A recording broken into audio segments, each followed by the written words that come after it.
is a message for the state of Virginia. I have a few questions for you. How did this happen? How did it, and matter of fact, why did that happen?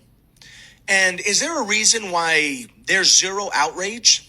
Is there a reason why there's not like a wall-to-wall protest going on right now?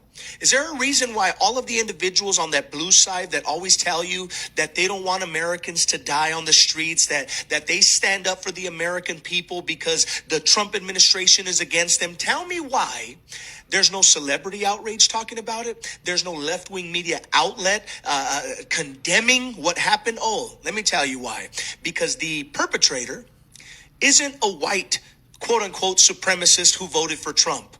The perpetrator is conveniently protected by sanctuary city policies. And with over 30 prior arrests and a final order of removal, I can see why none of them are talking about it. Last month, a woman was on a live. A dad shot her daughter over arguing over Donald Trump. There were also immigrants from Britain, and there was no outrage from the right. They weren't complaining that nobody was protesting out on the streets. They weren't using none of their anti-immigrant rhetoric. So what este vato is calling out, his affiliations are guilty of it too. Para ser honestos, este vato me cae gordo. Es un Latino who often criminalizes, demonizes immigrants. Una inmensa vergüenza. But homie, if you want the protest, go out and do it. What's stopping you from going out there and protesting, using your platform to be able to call out people to go out and stand on the streets and demand justice? When people went out to protest pretty and good, they were protesting a lack of accountability that happened because the people that created the harm, that unalived them, are still out. They weren't held accountable. In this horrific story,